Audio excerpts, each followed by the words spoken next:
ladies and gentlemen, I try not to come on these streams with any vitriol. I try to make sure that everything is in the right pocket, making sure we stand on the right frequency and all is well and the energy and the vibe is good. But that is so extremely difficult to do when you are watching the worst television product to touch television in the history of television. So that means, welcome to your WWE Smackdown Live review. It's your boy, Mr. Starkside. Big Dub. Yeah, this ain't gonna be a fun one, y'all. I'm just gonna let you know in advance, this is not gonna be a fun one. I'm telling you right now. I'm looking at it right now like this is time that I could be, spending preparing stuff for WrestleCade. I could be on the phone making business calls. I could call a chick over. It's so much stuff I could be doing right now. And to be sitting here having to review the worst pro wrestling show in history and the worst television program you could possibly lay your eyes on, it is a joke and it is an insult to every single one of your lives and your time and your attention and your energy. And the fact that people even argue and or debate and have discourse about this product baffles me to no end, because how in the hell can you have a conversation about something that sucks this damn bad? I mean that from the very core of my soul. I don't even know what I like y'all expect me to say about this show going into it once we finally get to that portion. I honestly cannot say, oh, yeah, guys, I know you're expecting me to talk about this, and this. Now, there's points that we always hit because that's what we do. We try to, make sure we make it very precise slices on things. But I'm going to keep it real with y'all, man. I don't have anything for this show. This is terrible. Mm-hmm. And I say the word terrible every week and I get pissed off because I can't think of a worse word. I can't think of a word that perfectly encapsulates what it actually is, because terrible is definitely not a fuck enough. It definitely insults our intelligence every week. Dog, it's putrid. It's mortifying. Watching this show is an insult. Yeah. And you still got guys in the back giving themselves high fives, thinking they did a great job, which is a load of bullshit. This show is trash, and it's not getting any better. You have tone-deaf people in places that shouldn't be there, and this is what we get every week for our troubles. It's worse. To me, it's worse than trash. Like, that's an insult to trash. That's an insult to trash. To call this product trash is an insult to garbage. At least garbage can be recycled. Wow. Holy hell. Like, this product has no use. No, it really doesn't. It's a waste of streaming bandwidth, and it's a waste of fucking perfectly good TV time that could be used for something better. Mm-hmm. I didn't even plan on having pregame thoughts. That's how y'all know we do this show organically. Like, I didn't even have any. This just like I felt it as soon as I went to the lead in for our show. I said, God damn it, I got to get this off my chest.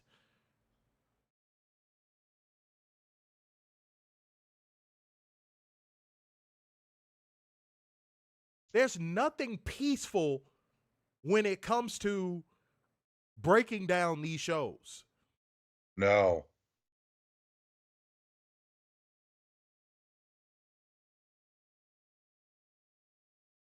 And to the people that come and watch our show for the first time, these guys are so overly negative. They never have anything good to say about WWE. They never give us a reason to say anything good.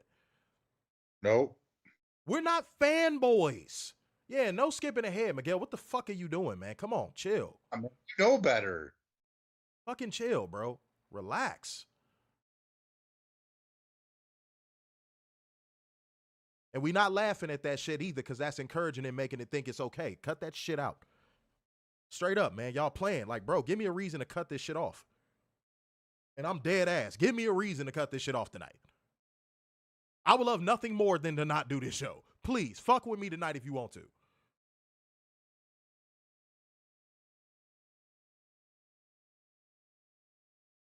Why aren't the comments up on the screen anymore? There you go. That's why. Mm-hmm. Dude, oh my God.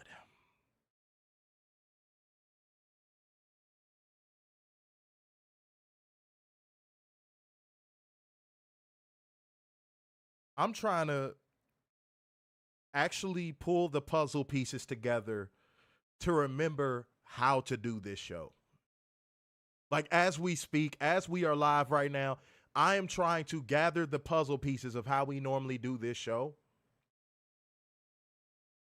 And I can't. I don't even want to do the format. I don't need, like, I'm dead serious.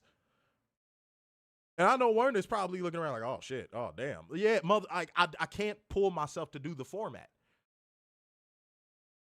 It feels like a waste of our oxygen to actually do a structured show covering this garbage. It's a waste of our oxygen. Mm-hmm. Now, if there's somebody in here that's been watching since year one, y'all know good and damn well that before we had a format, we would just jump straight into it. Mm-hmm. Let me fix this real quick, y'all. Yeah, before we had a format, we would just jump straight into it. Man, fuck it. Hold on, y'all. Goodness gracious almighty. That's how I know tonight is just one of them fucking nights.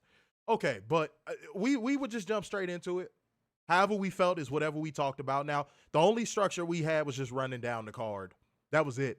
That was the only structure we had on the show. Yep. And I'm going to say it just like this, y'all. There's not enough viewers in here to justify our time and energy right now. There's not enough likes on this stream to justify our time and energy right now. People are jumping ahead.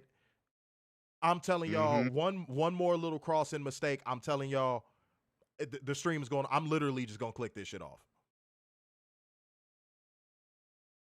I was already debating if I even want to do a stream on Monday. That's how bad this has gotten.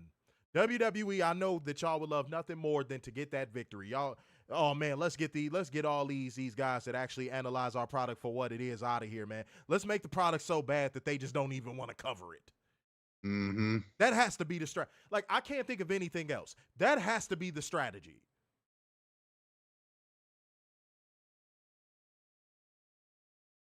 And then, oh my God. You know what? Yeah, fuck the format tonight. Fuck the format. Warren, I know you probably had a drone accountability ready. Fuck that drone accountability. Fuck the format tonight. I'm just gonna get shit off my chest tonight. We gonna run through the show, and then we gonna run through it at Sonic speed. I'm telling you that right now. Oh yeah, we are. But fuck the format. I just need to. Tonight is gonna be one of them nights. I haven't had a show like this in a minute. I'm just gonna get shit off my chest. How is pro wrestling supposed to grow when you got fed, peeled, fed brain, WWE brain rotted dirt sheets combining with each other and forming a Voltron? How is professional wrestling going to become better when WWE is considered the industry standard? How is professional wrestling going to become better when all of these dumbass, young, stupid, imbecile fucking wrestlers think that WWE is a place to aspire to fucking be? How are we going to get better when the product is booked by a fucking finger off the post, goddamn wrinkle-headed racist dork idiot and fucking Paul Levesque, that the product never seems to get better at any point and it only seems to get worse? How is pro wrestling supposed to get better when literally WWE has sold professional wrestling up the river since WCW fucking died? The moment they bought it, pro wrestling died until Tony Khan came around and formed AEW, but yet this is the guy you fucking shit on. I'm so tired of everything going on right now. Dude, I have never thought, and Warner probably has never heard me say this either, I have never thought more about quitting the show than now. Because all of these messages, everything that we say, all this truth we give y'all, it'll never be signal boosted in the algorithm. Y'all don't share it enough. And shouts out to the people who do. But no, podcasts like us, we will never get the shine we fucking deserve because everybody is in a fucking circle jerk with each other, being a band of merry, fat-brained dorks, joining up with each other and clicking up just for fucking predetermined pro wrestling news, and y'all motherfuckers suck they dick. I'm sick of it. The real is dying out here, bro. The real is dying out here, and I can't fucking stand it. I can't fucking stand it. I can't. You're right. I can't. I'm at my wits fucking end. And I told y'all, it ain't gonna be no pomp and circumstance. I told y'all, one day, if this podcast don't get to where it needs to fucking go, if we're giving our time and our energy and it's not going where it needs to go, y'all just gonna wake up one week, y'all ain't gonna see no reviews. Then y'all gonna come back the next week, y'all ain't gonna see no, and y'all gonna be like, what happened to him? I told y'all this before the All In review. Yep. I said this at the beginning of the All In review. I'm sorry. I said this at the beginning of the review. Go back and watch it if you don't believe me. I said one day y'all gonna wake up and we just gonna be gone.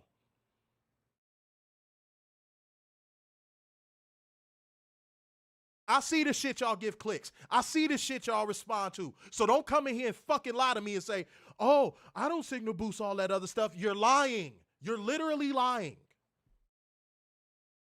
And this ain't no crash out and no shit like that. It's just speaking the fucking truth. Something that we've been doing for 6 years, but it seems like it keeps falling on fucking deaf ears because some of y'all be faking the funk.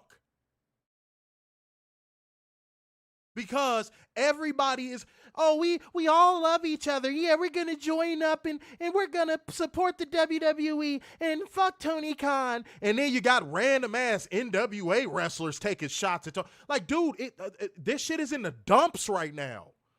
Mm-hmm. Even in WWE's downswing, everybody is dropping down and giving them fellatio.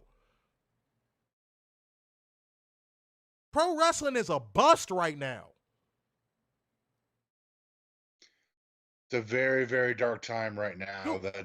It doesn't seem like there's a light at the end of the tunnel. You can't even chop it up on the indie scene anymore because WWE got their hands all in that too. Every indie wrestler you run into, I want to get to WWE. I just want to get to WWE. Every indie wrestler you fucking run into.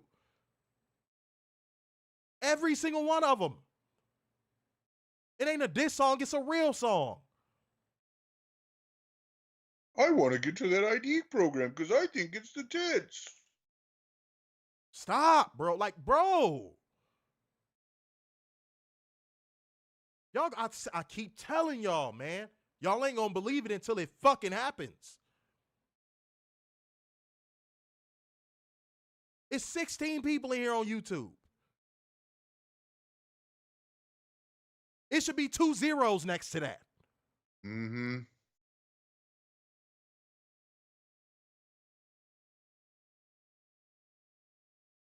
This is like, it's crazy to me, dog.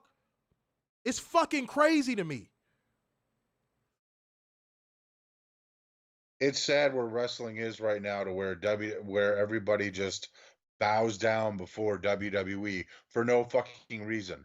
They have not done anything in the last 15 to 20 years to show you that, hey, we demand your viewership.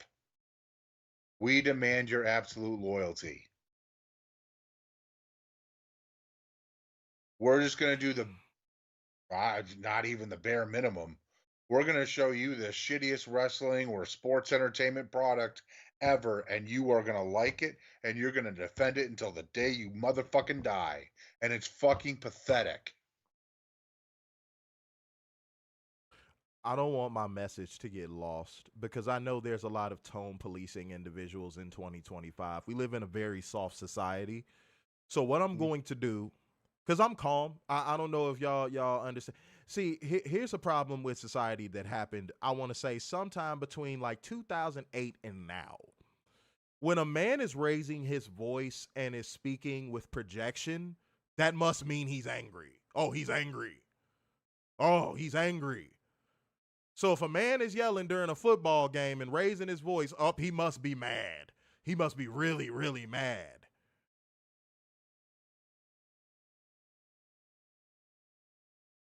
No, growing up in the household I grew up in, it was just called being a man. Mm-hmm. It was just called being a man.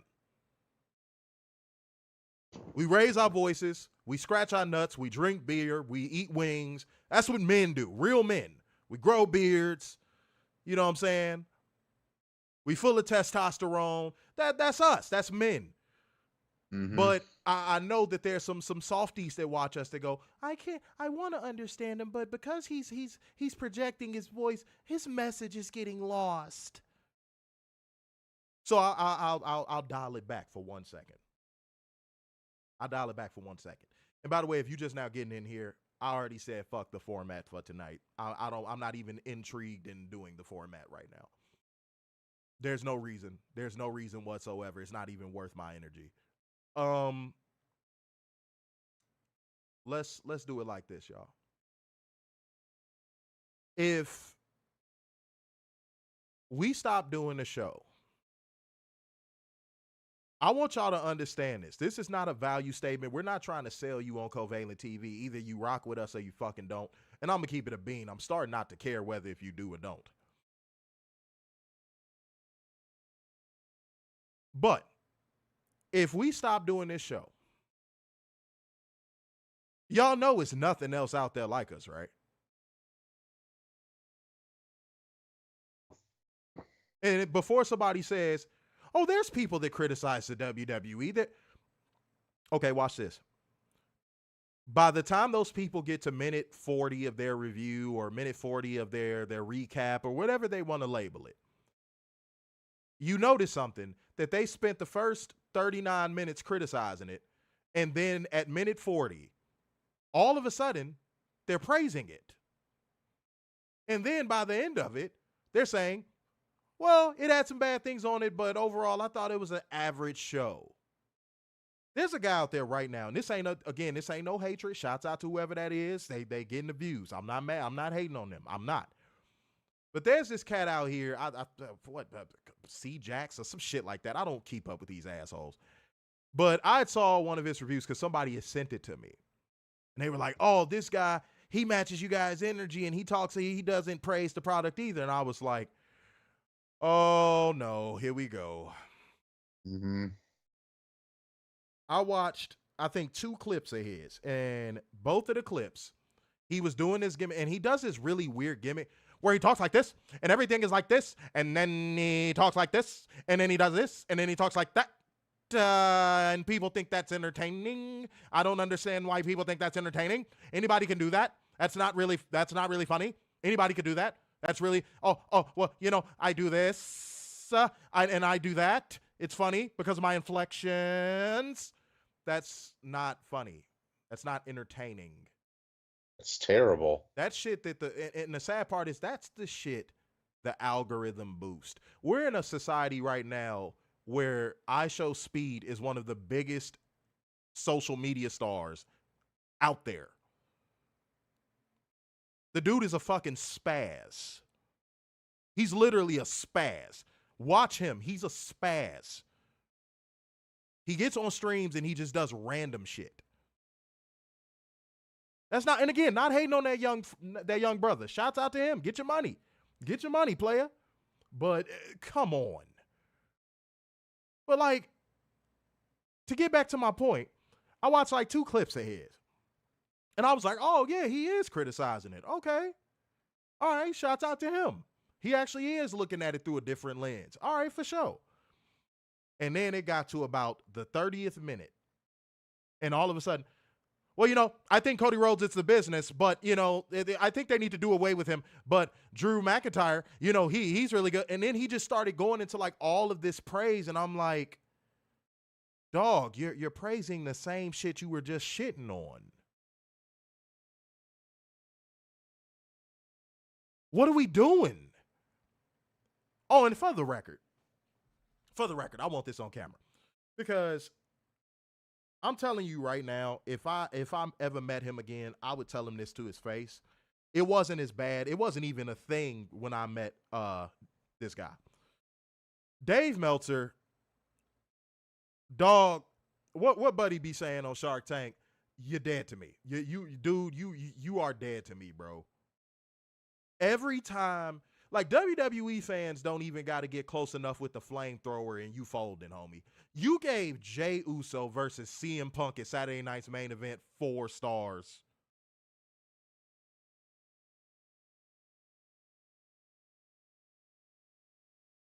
The lengths that people like you and Brian Alvarez and all of these other media fucking dorks are going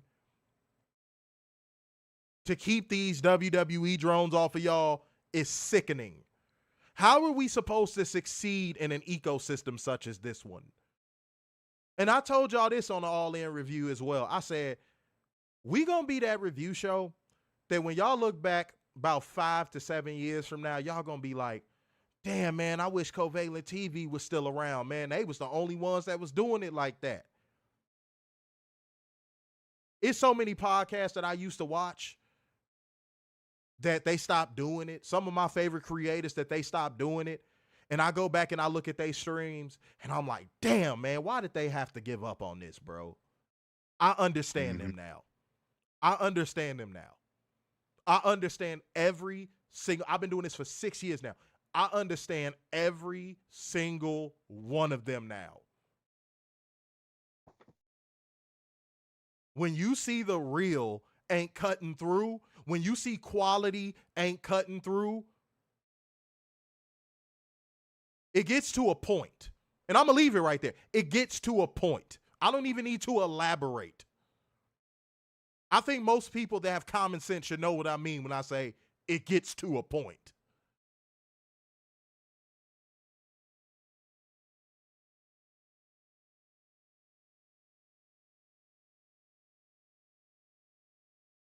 Because we actually put work into what we do.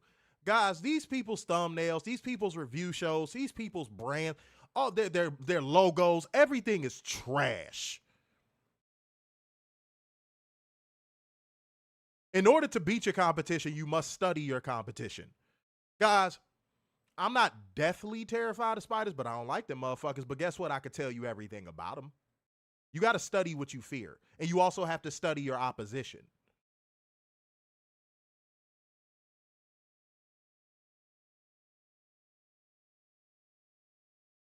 Our competition is not better than us. I've been saying that since year one, and that was before the graphics was on point. That was before everything was on point. We ain't had no intro, no nothing. These motherfuckers wasn't better than us in year one.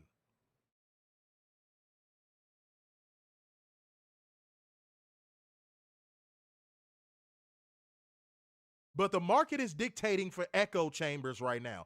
The market is dictating to protect fragile little WWE fans' ears. That's what the market is dictating right now. There's no room for us in this plane. There's no room for us on this jet. That fucking sucks. You know why? Because we're doing it better than everyone else.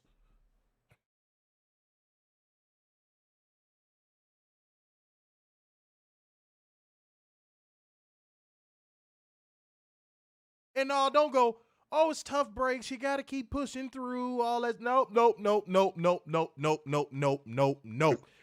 That. And no, that's not even the reason why, Warner. Here's the reason why I'm not going to co-sign that. I'm going to say it again. I'm not finna cope when I know we're better than everybody else. Yeah.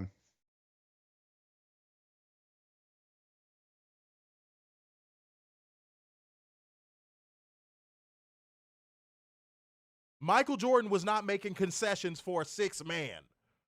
He wasn't going, oh, you put that guy in the game, I'm going to sit down so he could get some points.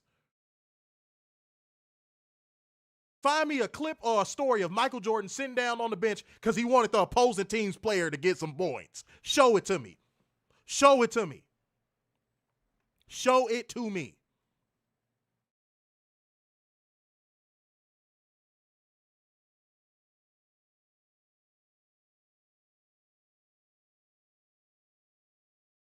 See, but Warner's a Michigan guy. He can actually co-sign this because he knows what I'm talking about. Plus, we're old enough to speak on this. Jordan had to go through hell to get past the bad boy Pistons. Yes, he did. He got his ass whooped. Now, did he reach that mountaintop? Yes, he did. Yes, he did. And Isaiah Thomas is still crying about it until this fucking day. Yes, he is. And I told Werner this. That is the only thing that is keeping us going with this show. Is when we finally get our 6 rings and everybody is kissing our ass and dropping to their knees for us, I'm telling you right now, I'm not granting y'all no mercy. I'm going to take the sword and I'm going to slice every single one of you motherfuckers' heads off.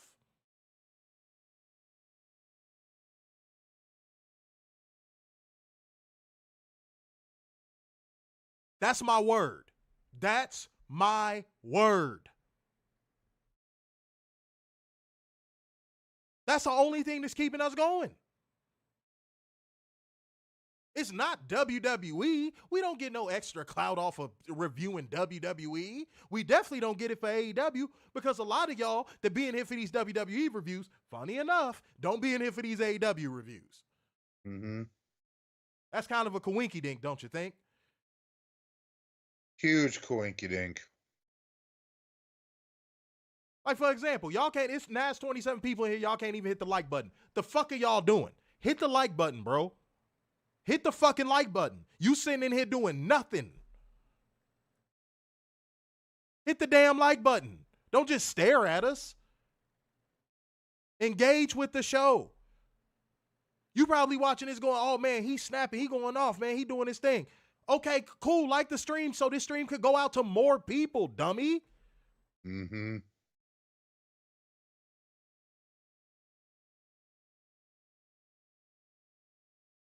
It's not hard. And it don't cost you nothing. Y'all run into these other streams to literally hit the same shit over and damn over. To be in an echo chamber of people that are kissing the ass of a product that is the worst product on television. But we got to ask y'all to hit a quick thumbs up.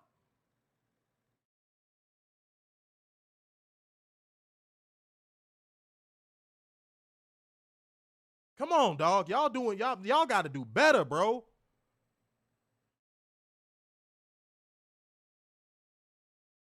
And then here's the biggest joke of it all. Let's get product centric for 1 second, and then we're gonna jump into SmackDown. I'm abandoning the format tonight again. Shouts out to all the new viewers watching. We typically have a format, but tonight, fuck that. Let's get product centric. Let's realign. Everybody, hit that thumbs up button and give a thumbs up in the comment section. Let's reset. If there's anybody watching this review right now going, hey, you're saying all this about WWE. You're speaking from your opinion and your perspective, but you're not telling us how can it get better. And I'm going to tell you why. And I'm going to let Werner speak his mind as well on the why, but I'm going to tell you why. Because at this point, as of November 7th, 2025, this product is irredeemable. It can't be saved.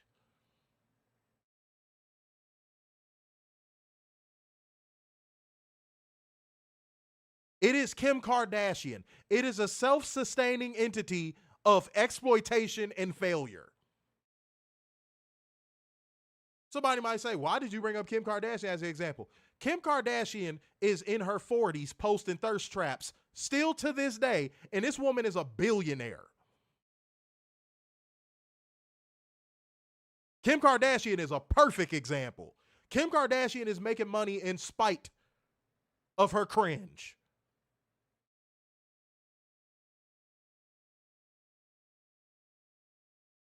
Now, I'm not going to be a complete dickhead because I'm going to tell y'all something y'all might not know. Kim Kardashian is actually a decent person to talk to, and she's reasonably smart.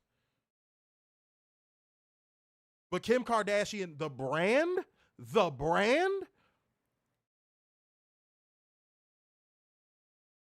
y'all know what her brand was built off of. I'm not even going to say it on this stream because YouTube's algorithm is built for sissies. Mm-hmm. Hence why all these other little sissified ass podcasts get more views. But that's an example. Kim Kardashian should not have made it past Ray J. She should not have made it past that you know what tape. No, Paris Hilton is a terrible example. She was born into money. That's a terrible example. Terrible example. I'm not even trying to shit on you, but I saw that pop up. No, that's a terrible example. Terrible. She was going to have money regardless. Kim Kardashian is a perfect example. Oh, my God. Who is ringing my fucking bell? Jesus fucking Christ. Okay. Refocus. So, guys, if WWE is sustaining itself despite all of its failure, oh my fucking God. Hey, Werner, you cook on this for a second. Hold on 1 second, bro. You know, WWE is in a very, very dark hole. And the only thing you can do is look at the people that are in charge. That's all it is. I mean, yes, firing them, does that help? No. It's going to take 4 or 5 different creative changes before WWE maybe looks like a semblance of something. If you think Dwayne's going to come in there and just, instantly things are going to be better, look at what everybody said when Triple H came in. Oh, the savior! And nothing really changed. It's going to be the same thing with Dwayne, too. Maybe minor tweaks here and there, but nothing will, it'll still be the same shit, just a different shade of paint. That's all this will be. WWE is in the darkest hole possible, and it keeps digging itself into a deeper hole. And yet you have a fan base that continues to jump in that hole with them and go, oh, this looks great. This is wonderful. Oh, look, there's new paint. Why? Now, Warner, that was you. I heard you. You made an excellent point. You making excellent points, but hold on. Now that I'm refocused, I'm sorry. That was probably God just trying to snap me back into my zone. Okay, so I use the word irredeemable on purpose. I'm very, very selective with my words when it comes to actually being descriptive about a specific thing. It is irredeemable in more ways than one. I could break down those ways, but you know what? I'm not going to, because you can go back and watch all of our reviews if you want to see me break down how the WWE product is irredeemable. Mm-hmm. I'd be here for an hour and a half breaking down each point as to why the WWE, and you notice I'm not saying the WWE product, I'm saying the WWE overall is irredeemable. There is, it's at that point where, like I said, there's no solution. Not a realistic one. Not a realistic one. Not one that would be of immediate effect. Like, think about it like this, y'all. There was an entire generation that had cigarettes pushed on them, correct? Then there was an entire generation of advertisements and commercials to pull teenagers and adults away from cigarettes. Yeah. And we're just now finally getting to a point of where you don't really see people smoking cigarettes like that. Mm-mm. Now, some people might say it might have just graduated to vapes, but no, it's not the same. You really don't see people smoking cigarettes like that no more. Guys, that was a 40-year process. The programming to smoke the cigarette, longer actually, the programming to smoke the cigarettes, and then the deprogramming to get people to stop smoking cigarettes. It was I would say it was a 60+ year process. Yep. And if you really think about it, it's still going on too. So by the time WWE starts the process of actually doing the right thing by professional wrestling as the so-called industry standard, most of us will be dead. Yep.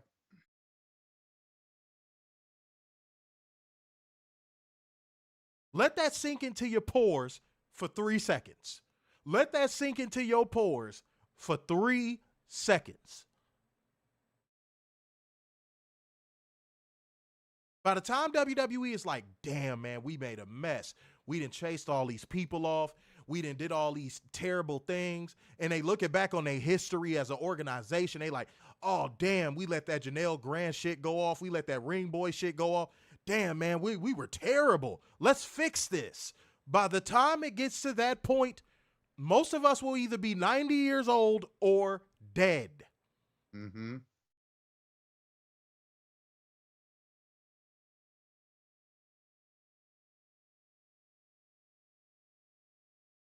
That is why I am utilizing the word irredeemable. But if you ask these fucking dork-ass indie wrestlers and you ask these dork-ass media outlets, they would tell you it's irreplaceable. There's nothing like it.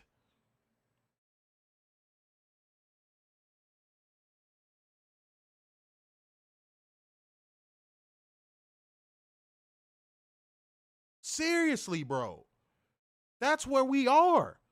And Warren, I heard you, bro, while I was sitting here handling that shit. Dog, they're digging a hole so deep, Yep. that when they finally have that conversation, they're going to be like, bro, we dug the fucking Grand Canyon. How are we going to get out of here? But you'll still have fans in that Grand Canyon with them. Like, we'll help you get back up there. And it's not going to be enough. No. Because I would hope by then that the company has already died. Right. I would hope by then the company has already died. How do y'all watch a show like tonight and not go, man, this company needs to fucking go? How do y'all watch what WWE's been putting out for the last decade and not go, oh, this company needs to go? And if you want to go away from the product and go into how they move, how do you look at all of the terrible things that they've done in their time as an entity and go, this is such a great brand with great people? I have never felt that in the last 20 years or 25 years, Like, however dog, long. Even when WWE was on top, I never felt that way. No. And and y'all might say, dude, tough now. No, there was a time where WWE was can't miss. Right. There was a time where WWE was everywhere. WWF was everywhere. You couldn't run from it. It was actually, it was in the fabric of mainstream. Am I lying? No, I remember kids in my school getting suspended for doing the DX suck it. Dog, The teacher. it was wrestlers on mainstream sitcoms. Right. Left and right. Hell, you had Triple H doing a beer commercial on Drew Carey's show. So for anybody that want to come in and correct us and say, oh, they're on top now. No, not like they were. No. Yeah, Dwayne on that 70s show playing his dad. But the funny part of it all is this too, Werner. They only did this when somebody was kicking their ass. Right. I wonder. Because I'm sorry, this might piss some of you like older wrestling fans off. The New Generation era was trash. Yeah. Go back and watch a lot of that stuff. That shit aged terribly. Yep. A lot of that Attitude Era stuff aged really poorly too. Mm-hmm. Yeah, you had some shining lights in the New Generation era, but that's really the only thing that saved it.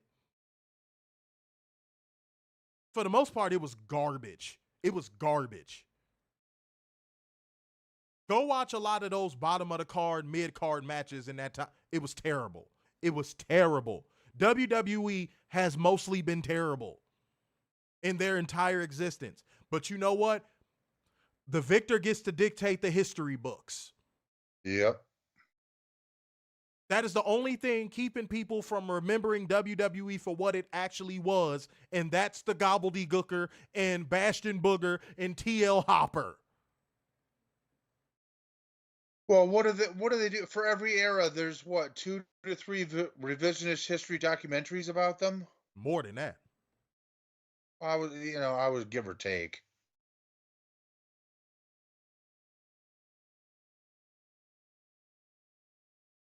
I mean, it's just ridiculous where we're at here. with WWE.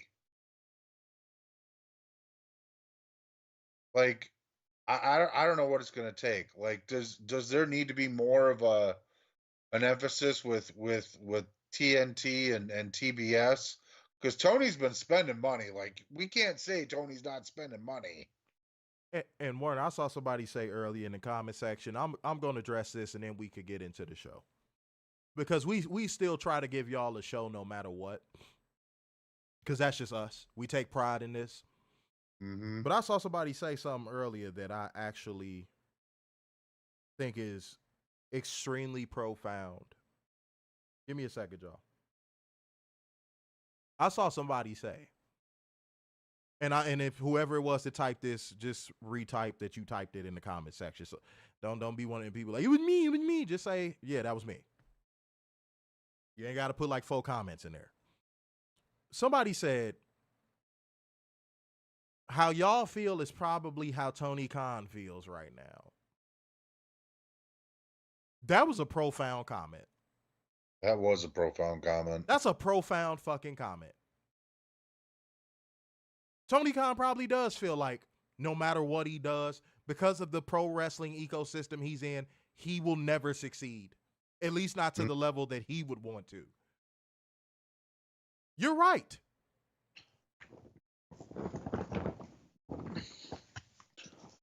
Damn, man, what the fuck you doing? Wrestling a grizzly bear? But yes. No. But that is so accurate. Oh, Adrian, that was you. Okay, that was so accurate.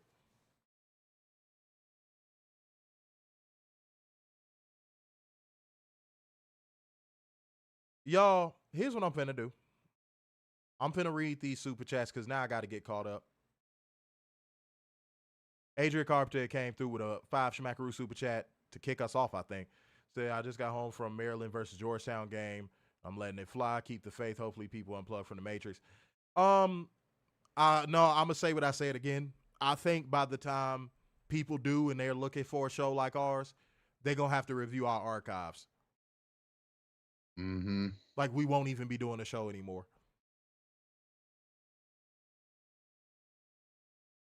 I mean that. Like, I actually mean that. Like, our back catalog is going to go crazy. Like, that shit is going to blow up someday. And I know it is. I told Werner this off camera. I said someday, like when WWE inevitably is up against the wall or they die, people are going to be looking for our back cat, like people like us in our show. And they're going to see our back catalog and they're going to be like, God damn it, why did these guys stop doing the show? Mm-hmm. So by the time people do want to catch on to a show like ours, it's going to be too late. That's the penalty of being an innovator. Adrian, you black, you should know that happened to our race dating back to slavery, homie. White people ain't invent shit. The only thing they invented was the patent office. Oops. I said the quiet part loud. Dog, you should know what I mean when I'm saying this stuff. Then somebody gonna try to do a generic, watered down version of what we do, and it's just not gonna feel the same. Remember I said it.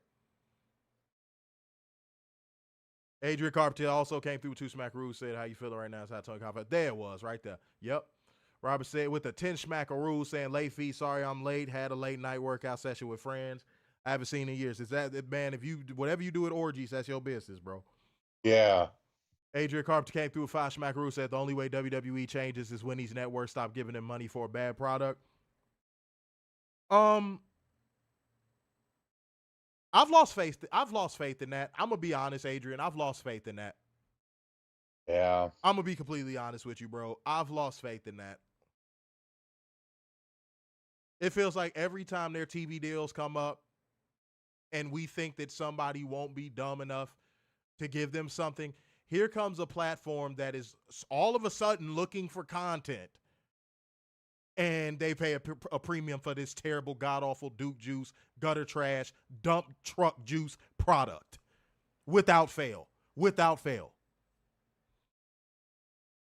They had a harder time getting a TV deal when this product was actually good. Take a second to ponder on that one. Mm-hmm. They had a harder time selling this product when it was good. Y'all remember when Raw was on TNN? Man, what was that? 2002? Dog, they had a harder time selling this product when it was actually good. Yeah. Let that one sink in. Let that one sink in. That's a talking point you ain't gonna hear on no other show. Mm-hmm.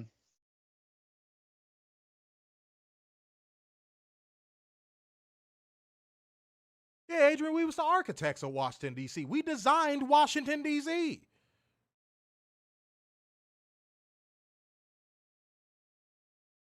Yeah, man. I'm on here to tell the truth. If there's somebody that motherfucking got offended by me saying what I just said, go check the record books. The only thing y'all motherfucking invented was a foot race to the patent office. And it wasn't like we could run to the patent office with you.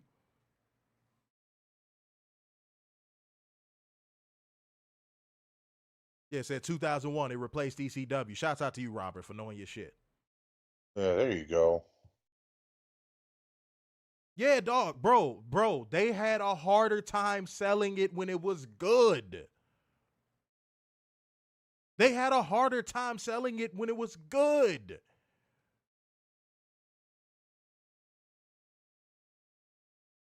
And somebody might say, oh, well, streaming platforms came along and yeah. No.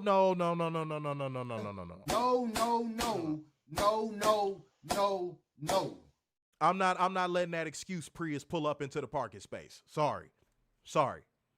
Nope. WWE is walking into these boardrooms and selling dreams and nostalgia. You remember WrestleMania? It's the dream. Remember when you saw Hulk Hogan? Yeah, we're still that big company you remember from a kid. And these network executives, we should give them $1 billion. Yeah. I told y'all I knew these platforms that pay for WWE were doomed on the night one of Netflix, that first Raw on Netflix, when they showed those executives. I said, oh damn. Yep. I said WWE is gonna have a lifeline for the next 20 years. If those are the dorks that are handing out money, WWE is gonna have a lifeline for the next 20 years. I said, look at them. Look at these dorks. How we were even saying it before the Netflix on Raw, when they would show the executives every once in a while on Raw, being like, coming soon, here are the execs to Netflix, and they were just, oh, we got liquor, or.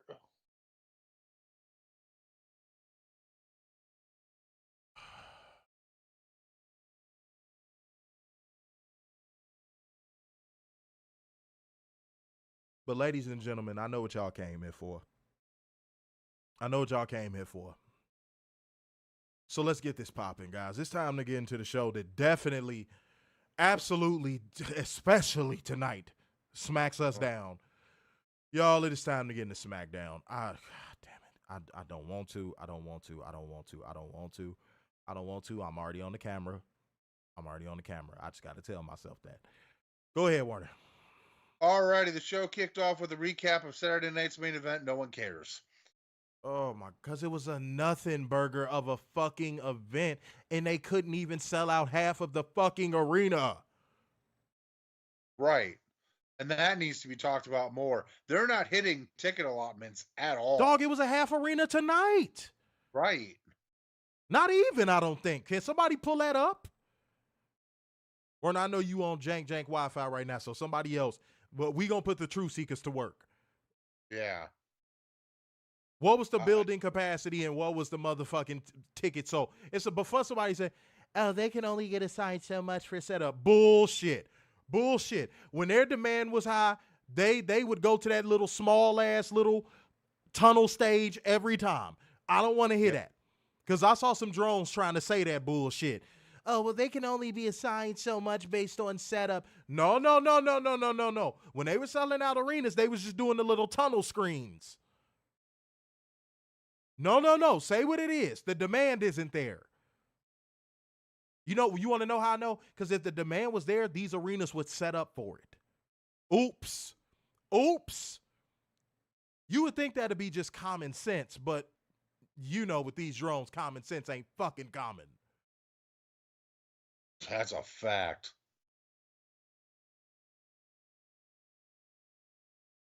Alrighty, up next we got Cody Rhodes kicking off SmackDown. He said a bunch of nothing, as always. Oh my God. Then Aleister Black showed up. Oh God. Said nothing. Stop.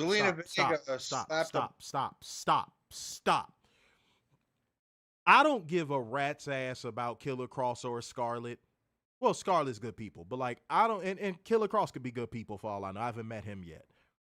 But boy, when I tell you, this is the biggest, longest, goddamn Sears Tower sized middle finger to Killer Cross and Scarlett, bro. You want to talk about copy damn paste? Yeah. Holy shit. Like, even the cadence in which Aleister Black and Zelina Vega were speaking, I was like, they are ripping them the fuck off. They are giving a middle finger to Killer Cross. Like, I really think, I'm going to say it. This is speculation corner. This is a speculation nation, depending on how you want to look at it. But I'm going to go to the speculation corner for 1 second. I think, even though it was a worked shoot, I think Triple H, Triple Nose, Paul, I don't see Color Levesque is still butthurt about that work shoot promo. Yes. We know Triple Nose to be a very vindictive little bitch. Mm-hmm. I can give them your gimmick and they'll do it better. Yeah. That's exactly right.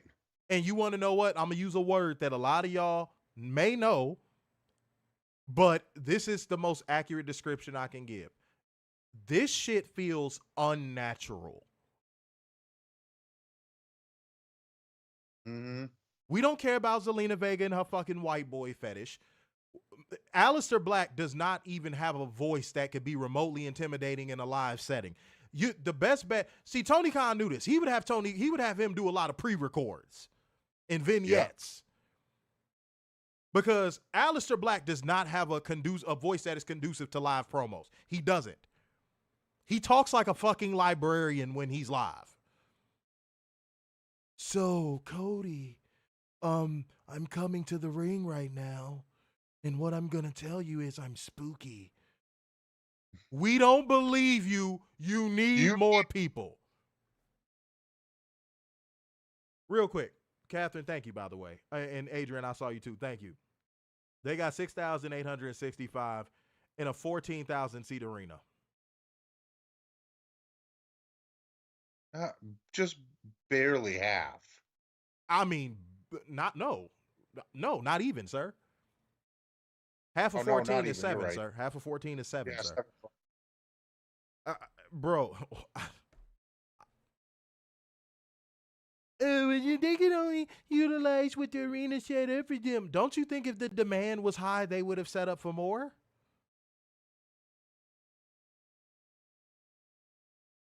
But, oh, God. And then Cody, to spin the block, Warner. Cody is adult Charlie Brown noises in pro wrestler form. Yep. Every time he puts a microphone up to his goddamn face, all I hear is womp, womp, womp, womp, womp, womp, womp. So what do you want to talk about? Womp, womp, womp, womp, womp, womp, womp, womp, womp, womp, womp, womp, womp.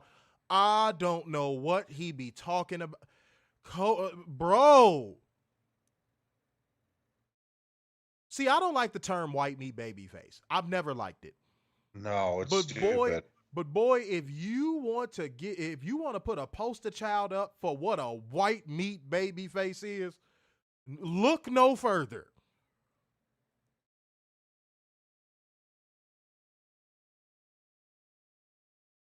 Holy shit. He's like a walking generic babyface promo. And not a good one. No.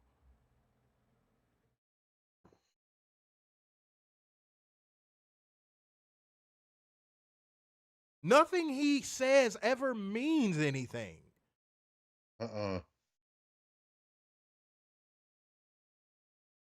good old Boy Scout John was like that too. Every time he cut a promo, I'm just like, oh, dude, shut up.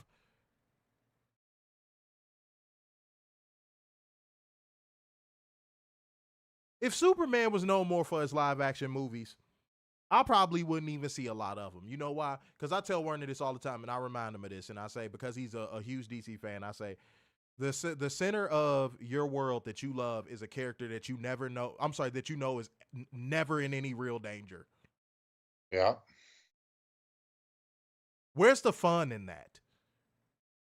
The center of your universe that you love is a character that is never in any real danger. Mm-hmm. That's how I felt every time John Cena would open his mouth to do a promo. I'm like, dude, I don't care. You're not going to lose. And if you do, you're going to get the win right back. Why should Why should I care about what you have to say?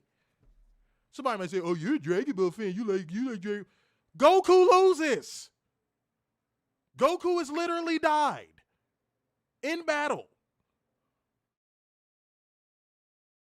Vegeta has died. I'm more of a Vegeta guy. Vegeta has died in battle. Vegeta has still to this day has never gotten a win over a main villain. To this day. They'll let him beat up all the cronies and all that shit. But then he gets to the main villain, all of a sudden he getting smacked up. I'm like, bro, what the fuck?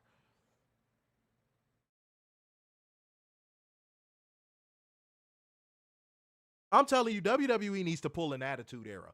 They need to just randomly have Cody lose that belt on a SmackDown.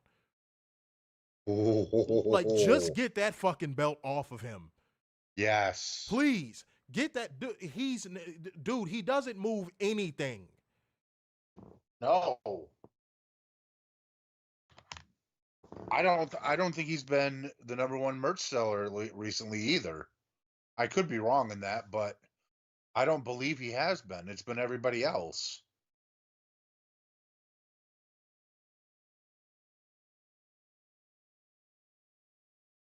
He's just not the needle mover that everyone thinks he is in the office. And you try to look at it through a lens of like, man, what if I was booking this promotion? Even then, I look at a guy like Cody and I'm like, dude, this is a mid-carder. This is a mid-carder. At best. Mm-hmm. Yeah. You could give him the fucking Homelander entrance all you want. He just has lower mid-carder energy just naturally. The dude had to go help start another promotion just to get over enough to come back. Yep. And then he got on his knees and gave Triple H fellatio, and he got a world title, 2 world title runs out of it.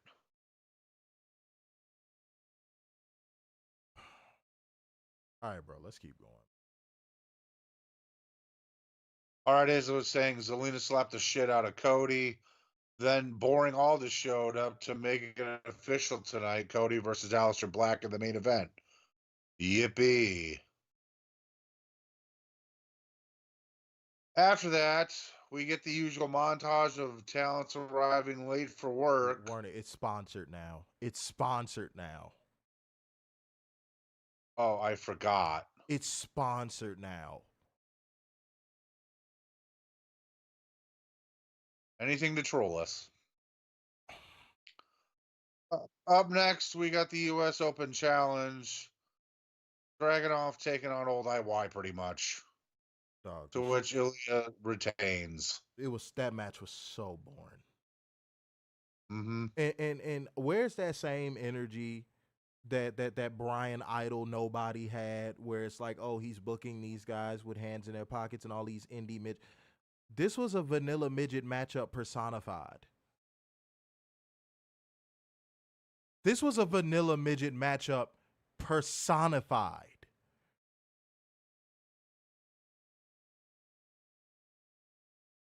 Am I tripping? No, you're exactly right.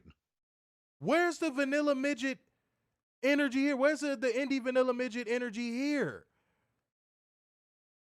Right. And this shit was boring. Dude, it wasn't even like, bro, at least when that term was first coined, they were using it towards wrestlers that actually were good in the fucking ring. Yeah.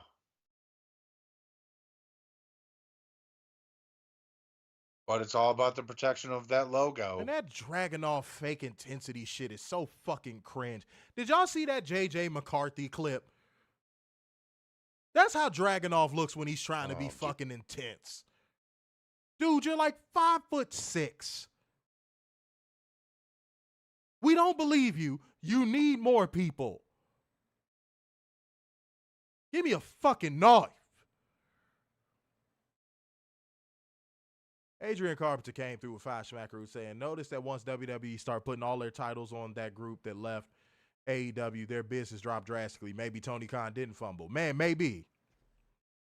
Maybe. Robert said, wait, real quick. Robert said, just look, Cena, top selling, followed by Chody, Boreman Lames, and Seth. There you go. And yes, Xavier, there was, Johnny Gargano did do a poison round in this match and nobody gave a fuck. You are 100% correct. Mm-hmm. Watch it. This is not a crowd that enjoys wrestling. These people yeet. Yep. The defense rest. The defense rest, Your Honor. These are people that yeet, man. Come on, what are we talking about? All right, go ahead, Werner. Already up next, we got Nick Aldis discussing something with a referee. Then Sami Zayn showed up saying he wanted to have Rey Fenix's back against Talla Tonga later tonight. Aldis said he's not medically cleared, so he can't do it. Once Zayn left, R-Truth showed up and did R-Truth things. Oh my God. I'm going to leave it. Oh. And apparently it's reports going around WWE is trying to be more edgy with the product. You want to know where they started, y'all? A jackass reference saying jackass, jackass over and over. And R-Truth talk about putting his balls in other men's hands. California. God, 20-year-old references. Like, seriously, do we really need 25-year-old references? That's not edgy anymore.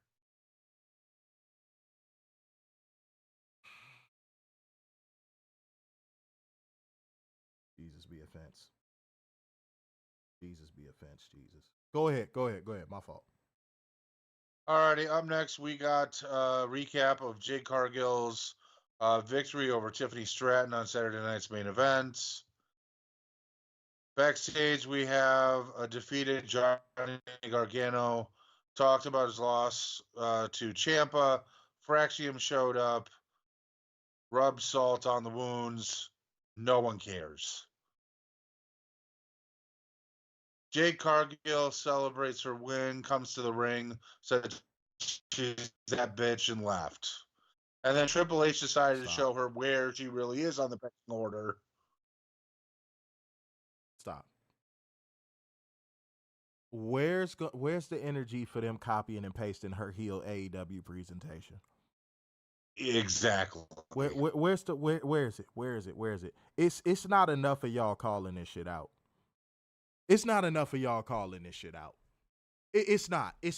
Because you know the media's not going to do it. So if you're waiting for them to do it, grow up. Grow up. Like dead ass. Earth to fucking Space Cadet. You know they're not going to do it. Why are you not doing it?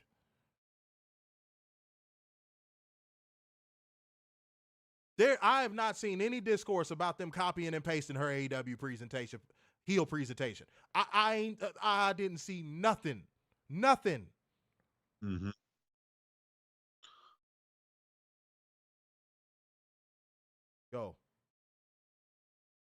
All right, so Cargill was leaving, and then Charlotte Flair's music hit because they had to indicate Jade Cargill versus Charlotte Flair.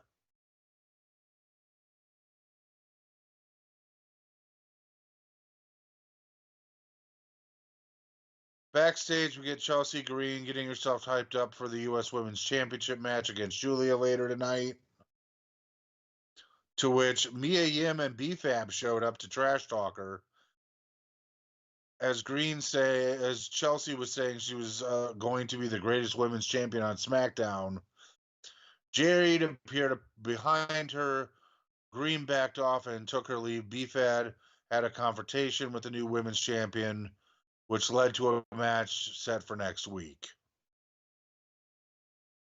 which no one asked for. Up next, Nia Jax versus Charlotte Flair. Nia Jax won with an Annihilator, and Lash Legend showed up to choke the shit out of Alexa Bliss.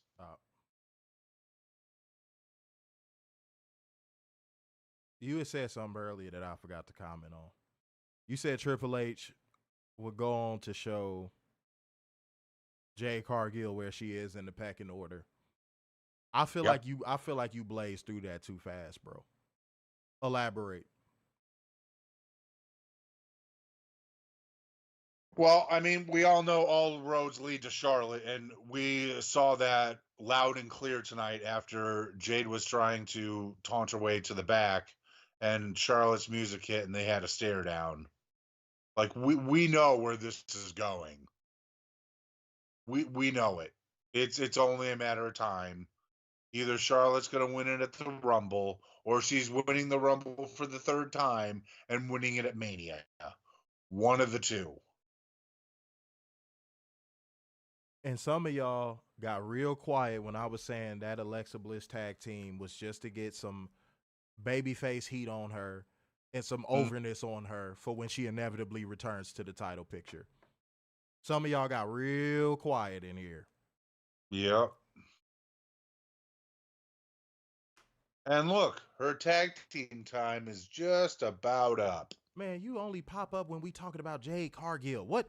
Okay, I'm going to ask. What is your obsession with Jade Cargill? Dead ass. There's been streams where you came in here and you just, all you did was ask questions about damn Jade Cargill. What is your obsession with Jade Cargill? And by the way, I don't agree with Werner on the title thing. I actually think that they're going to try to get the ROI push out of Jade Cargill to the point of where they put it back on Bianca. And then that's when I think Charlotte is going to get hers again. Ooh, okay.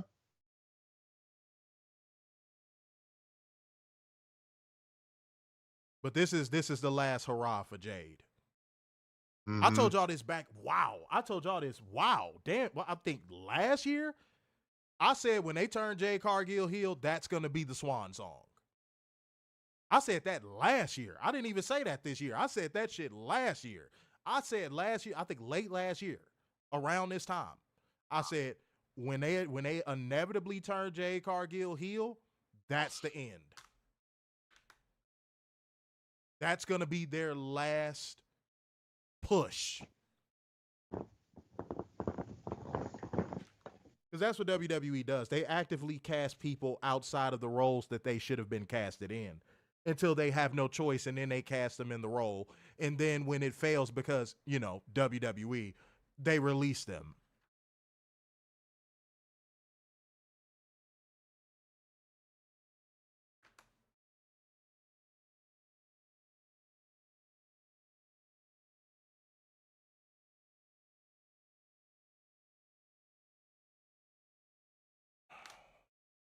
Hey, bro, no skipping ahead, bro.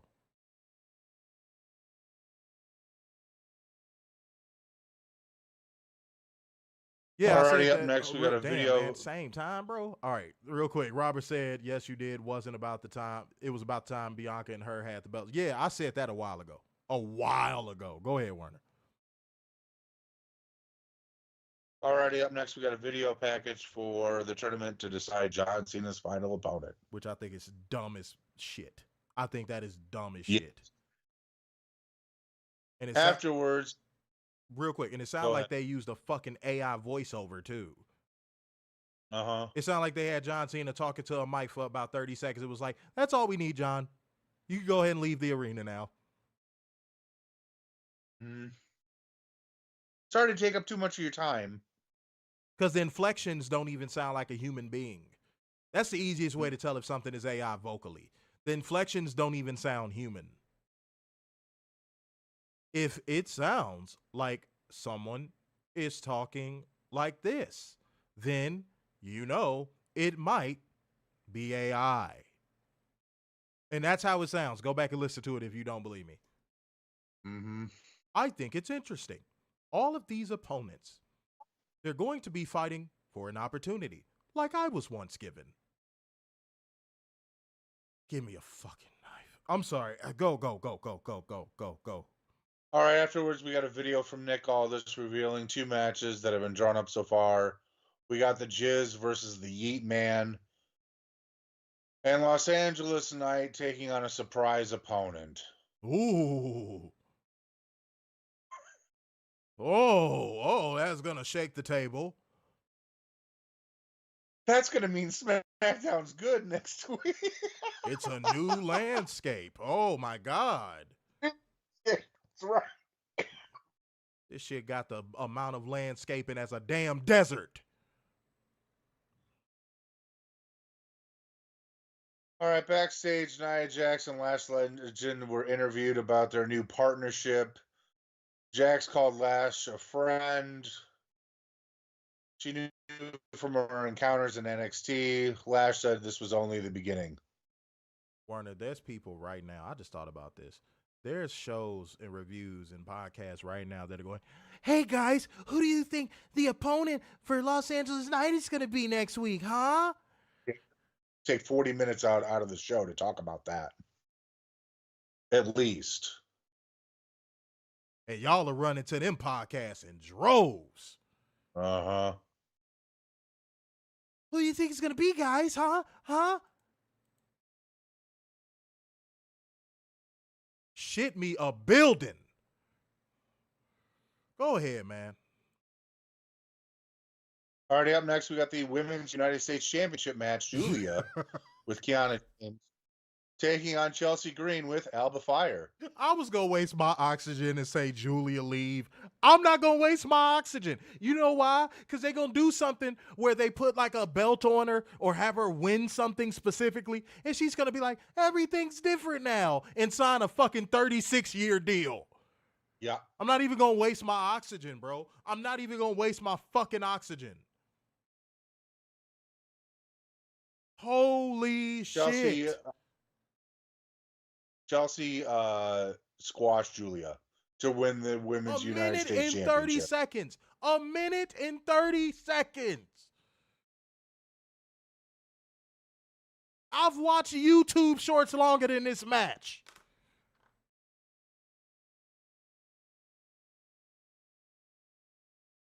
And this is usually the point of the show where we go, Giulia, get out, leave. They don't value you.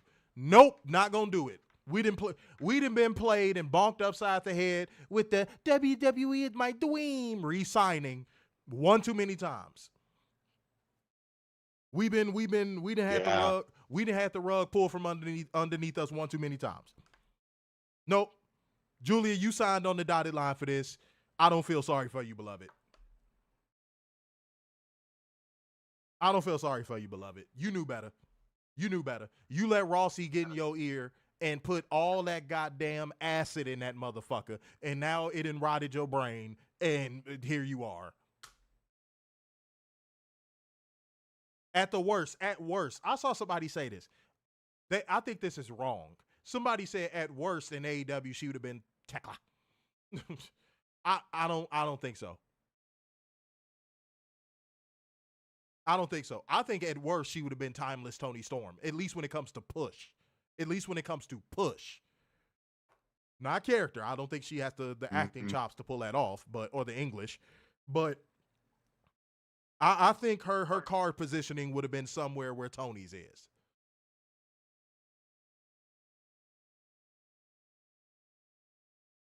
At minimum. I think Tony Khan was sitting in an office somewhere, or sitting in his crib somewhere, And he threw his head back in laughter seeing that.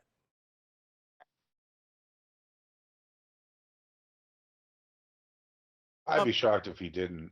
Imagine the matches she could be having in AEW right now. Imagine the programs she could be having in AEW right now. And guess what, Giulia? You still would have been able to work New Japan. You'd have been able to work Stardom. Mm-hmm. You'd have been able to work any promotion you wanted to. You'd have been probably would have won that IWGP Women's Championship. And guess what? Who's to say that you and Mercedes wouldn't be getting a similar push? Mm-hmm. Who's to say y'all wouldn't be in a gold rush right now where who can get the most belts? A dueling belt collector gimmick I don't think has been done in professional wrestling. No, it has not. That could be you right now. But you chose lose it to somebody that says we get paid a lot of money to look like what did she say, jackasses? Yes. And we love Chelsea Green on the show. She seems like an awesome person, and we think she's immensely talented. But this booking is gutter trash. I don't care how you want to spin it. Yeah. Man, Fuego came through two Smackaroo, said women's defense is combining for less than 3 minutes. Oh, but let this be AEW. Oh, but let this be AEW. Yeah, let this be AEW and everybody shits on it. But all of a sudden, oh, it's okay. I think you missed the plot, Adrian. I don't think you caught what I said all the way. No, I said I saw someone say that at minimum she would have been pushed like Tekla. And I said, no, she would have been pushed way more than that. I know that Tekla's push is better than Giulia's. Like, duh. Duh. I got eyes, motherfucker. Like, what are you talking about? Okay, let's keep going. All righty. Up next, we got the MFTs plotting backstage ahead of Talla Tonga's match with Rey Fenix. Solo wanted to see Talla crush Fenix. And MFTs left, we saw the Wyatt Six emerge from the shadows as they kept a watchful eye on Sokoa's group. Also backstage, Charlotte and Alexa Bliss were recovering from their tough nights in the trainer's room. Asuka was disguised as a doctor and spat blue mist in both their faces before she and Kairi Sane made their escape. Dog, this shit is like a terrible 80s sitcom. Mm-hmm. Like these segments are like it's like terrible 80s sitcom shit.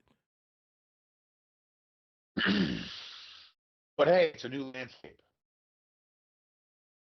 When Asuka pulled down the mask, I was just like,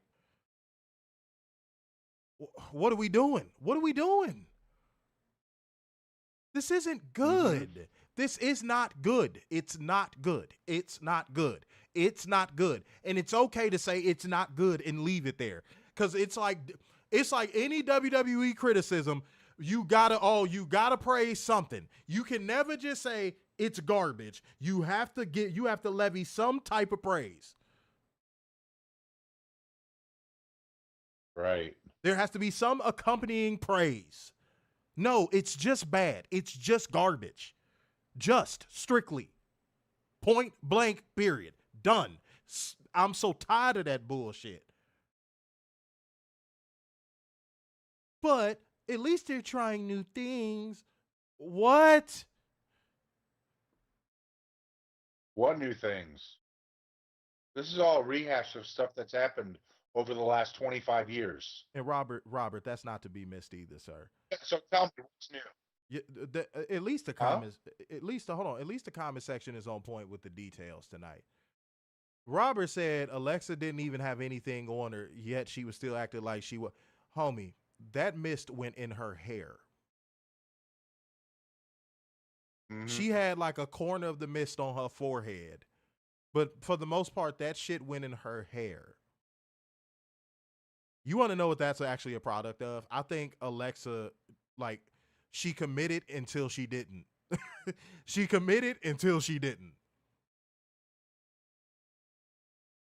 I think she was ready to take it, and then her brain went into like a random ass fight or flight, and she probably turned her head at the last possible second. Any good actor will tell you that. Sometimes your reflexes kick in, and you just gotta reflex. Because your brain tells you you wouldn't just stand there and wait for something to miss you unless you wanted it to. Right. But Catherine said, and now Chelsea will go back to feuding with Michin and B-Fab. You know it. Because who else has been built up for that belt? Wait, I said who else has been built up for that belt? Has the belt been built up? What am I talking about? right. And do you notice something else with the? If you win a title in AAA, you automatically get a main roster belt. Ain't that something? Isn't that funny? That's amazing, bro. Mm. Alrighty, up next we got Talla Tonga with My Family's Tantric versus Rey Fenix. The Motor City Machine Guns and Shinsuke snuck up behind the MFTs and attacked them to even the odds for Phoenix, which didn't fucking matter because Talla Tonga chokeslammed Rey Fenix. This is stupid. This is stupid. You only go for that spot if the babyface is getting the win. Right. This isn't innovative or creative. It's dumb. Did all that just for Rey Fenix to lose anyway. Oh. Gone, man. Gone. But wait, after the match, so Coleslaw tried to get Talla to chokeslam Phoenix again, but Guevara showed up and chair in hand and scared off the Coleslaw and Talla to the back. You robotic right now. Hold on. But he was just talking about what happened after the match and Sammy Liberal making a save, and he came out dressed as a cosplay fucking Mick Foley.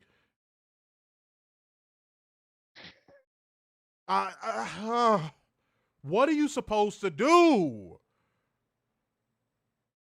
Man, look, I'm gonna take how I feel about this off the table for 1 second, y'all. If I was a brand new fan and I was trying to find professional wrestling to get into it, people was telling me WWE is the industry standard. And I saw this post-match segment, the first thing I cut it on, and I saw Sami Zayn run out there. I'm cutting it right back off. Mm-hmm. Sami Zayn looks like he works at a Best Buy in fucking Utah. This is a guy that is getting program after program after program.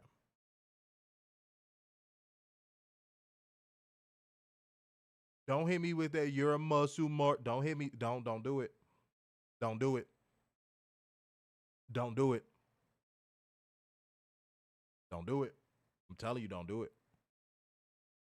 That's not a debate you want to have. It don't got nothing to do with that. You probably didn't feel that way about him during NXT Black and Gold. You know why? Because that was actually when he put some effort into his appearance.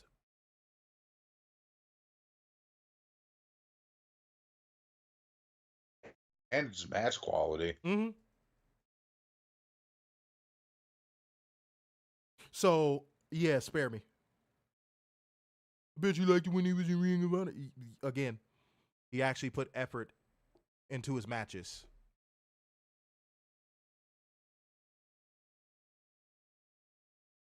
You know why? Because, I'm sorry, last time I checked, I watched wrestling for the... You know what? Let's move on. Party. backstage, The Miz is interviewed and bitched and moaned about how he's not John Cena's final match. Up next, we are finally at the main event. Cody Rhodes versus Aleister Black ended in a no contest because Drew McIntyre had to attack the referee. Now he's suspended indefinitely.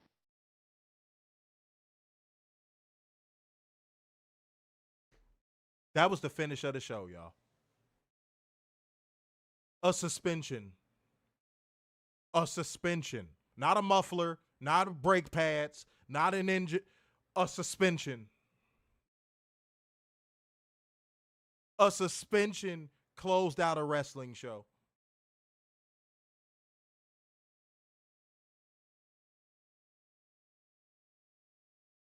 Can everybody who is watching us right now throw tomatoes, please? Can everybody who is watching us right now throw tomatoes, please?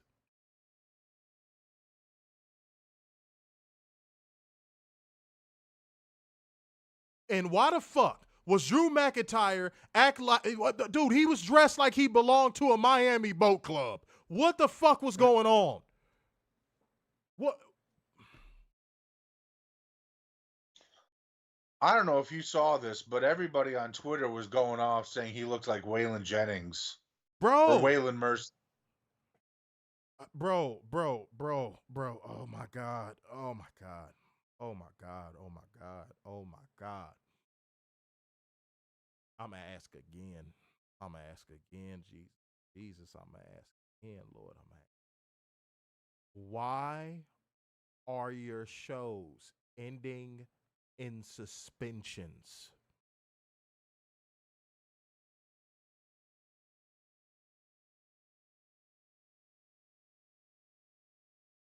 That's not a cliffhanger.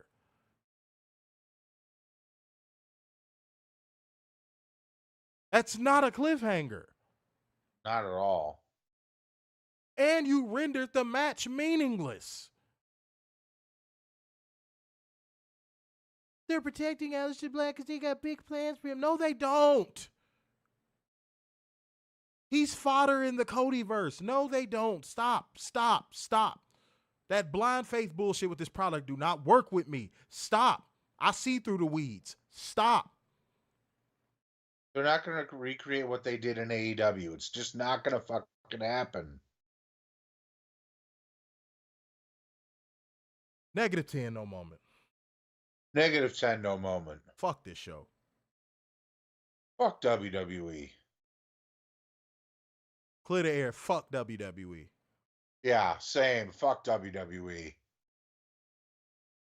And I'm finna get the fuck up out of here, man. So therefore, going once, going twice, and so to the man with the braids in his hair. So, sign off yet again. It's the epitome of black excellence, the king of dimes, just your boy, Mr. Starks, and the beacon of football worldwide, the Messiah, 7 cute sixes, and the internal pessimist, Big Dub. Man, fuck this shit. I'm out, y'all. Peace.